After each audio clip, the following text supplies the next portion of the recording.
What's going on, guys? It's Jimmy here with your second stimulus check update and election update. I'm going to give you the details of the newest data that is just in right now regarding the presidential election race and who won between Mitch McConnell and Nancy Pelosi and who is winning in the U.S. House of Representatives and the Senate, whether it's the Democrats or the Republicans, and what will this mean going forward for the future of getting more stimulus for Americans and for this country.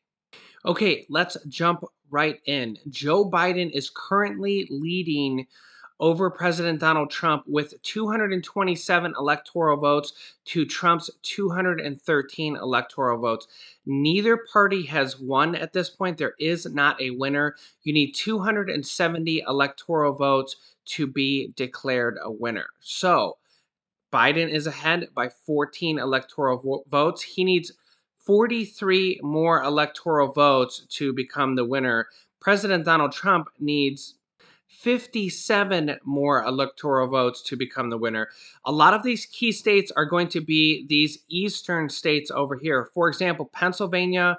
If Biden wins any of these three states, Pennsylvania, North Carolina, Georgia, Pennsylvania, Michigan, North Carolina, Georgia, any of these three will give him enough to win. Again, he needs 43 votes. Pennsylvania alone is worth 20 votes there. So with President Donald Trump needing 57 electoral votes, he will need at least 4 of these states over here on the East Coast. So right now in Pennsylvania, President Donald Trump is leading over Joe Biden with a pretty commanding lead, 55%, 54.9 to Joe Biden's 43.9. He has a 10 or 11% lead there. Donald Trump will probably win Pennsylvania. However, there's only 78% of the current votes in. So with Pennsylvania won by Donald Trump, again, it's not official yet, but he's up by a pretty commanding lead. That will give him 233 electoral votes versus Biden's 227. So that will put him in the lead. The next two states are Michigan and Georgia.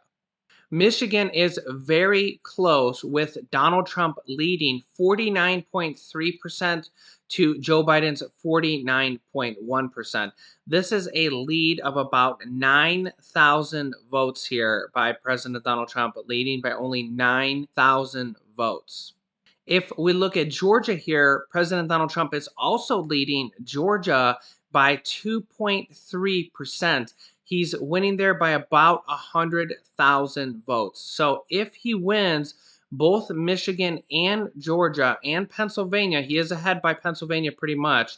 But Georgia and Michigan, he's barely ahead, a little bit more in Georgia, but that would be an additional 32 votes. That would put him at 265 electoral votes, and he would need to win one more state to cross that 270 votes needed to win. Now, if we look at Wisconsin here, Joe Biden is winning Wisconsin by just under 1%. He's winning by about 23,000 votes. Wisconsin is worth 10 electoral votes. And if we look at Arizona, Joe Biden is also leading there by about 3.5%. That is worth 11 electoral votes. So that leaves us then with North Carolina, which is worth 15 electoral votes, and Donald Trump is winning there by about 1.5%, which is about 75,000 votes in North Carolina. Those will be the deciding states. President Donald Trump is ahead in, what was that, by about 4 of them, and Joe Biden is ahead in about 2 or 3. It is going to come down to the wire because, Donald Trump is behind currently by about 14 votes. He has to win 4 of these major states over here, where Joe Biden only needs to win 3 of these major states over here to call it a win. Basically, these states here in brown have been undecided. Those are the states we just talked about. And there's a couple other brown ones like Alaska here and Nevada worth 6 points. Those are worth less. Those are going to matter maybe, but these states that are worth 15 to 20 points each are probably going to be the deciding factor. Remember, as soon as either one of them gets to 270 electoral votes, then it's over unless a state gets reversed. So a state could get reversed until it's up to 100% of the votes in. So a lot of these states, there's 90%, 95%. So they could be reversed if they're very close. But a lot of the very close states are here in brown and has not really been determined a winner yet. So when these brown states, get determined, they will turn red or blue, and those points will add on to the president's total there. Now, on to the Senate. Mitch McConnell from Kentucky, Senate Majority Leader, won with a decisive victory, 58% to 38%. He won by 20% there. Mitch McConnell, again, will be reelected, and his term is for 6 years. When we look at the actual Senate race, the current race has not been decided yet either, and the Republicans are winning currently by one vote, by one seat. So currently, the Republicans are winning by 47 to 46. And remember that senators serve 6-year terms. So about 2/3 of senators were not up for reelection. So as you can see here, 30 Republicans were not up for reelection and 33 Democrats were not up for reelection. They go up for reelection every 6 years, and they alternate in every 2 years. About 1/3 of them is up for reelection. If they come down to a tie, which is 50 to 50, then the vice president will be the deciding factor and break ties in the event that there's a 50-50 tie in Senate votes. So again, the Republicans are winning the Senate by one vote right now. Next is on to Nancy Pelosi, who won her reelection campaign very decisively, basically 80% to 20%. So Nancy Pelosi got 80% of the votes in her district in San Francisco, California.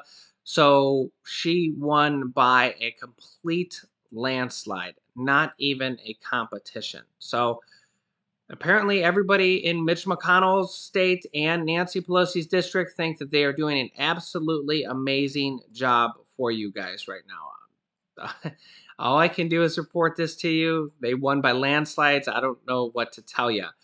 In the U.S. House of Representatives election, it is also very close without a winner decided between Democrats and Republicans.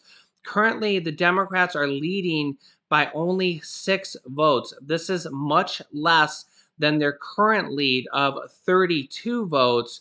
They are now only leading by 6 votes, and it could go either way at this point, with still 73 seats up for re-election.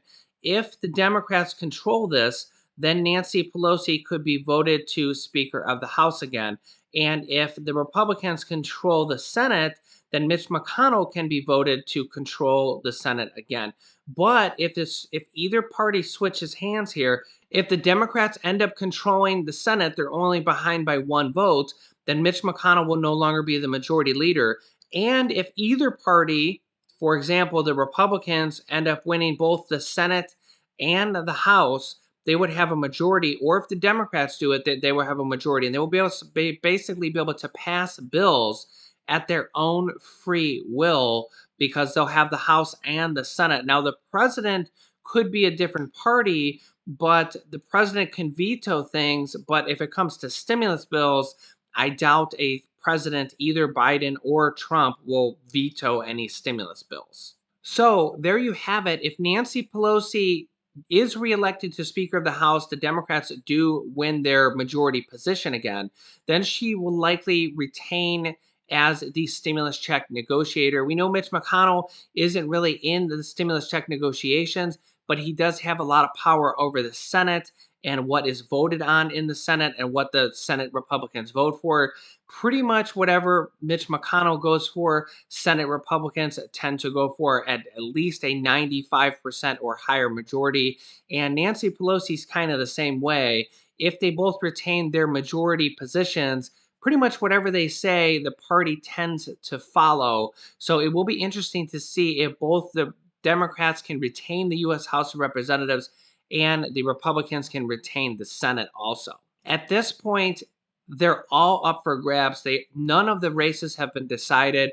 The president, the Senate, and the House, and they're all very close as we've seen. It's going to actually come down to the wire, and who knows what can happen? Anything can happen at this point, and this will affect your next stimulus check and your next stimulus package and the negotiations over that, whether they can get a stimulus check and package passed before the end of the year and then another one next year when the new Congress comes in January. I will keep you updated with all this information because this is very relevant to your stimulus check, because these are going to be the people that are going to be voting for and negotiating on your next stimulus check, your next unemployment check, your next stimulus package, mortgage or rental assistance. All this stuff is decided by Congress and then the president. So the Senate and the House are actually a little bit more important in regards to the stimulus check negotiations and passing stimulus checks and stimulus packages. Don't forget to hit the like button for us down below. It really helps out our channel. And if you're new, make sure to subscribe down below so you don't miss out on new videos. I will have new information coming out for you at 3 p.m. Eastern Standard Time. You can click on this top video here to watch my newest stimulus check videos next. And you can click on this video here to watch a video about how to start a business selling products on Amazon FBA. I have dozens of students that have replaced their entire 9-to-5 income by selling products on Amazon, and I teach them how to do that. Click on one of those videos to watch them next. Thanks, guys, and I will see you in the next video.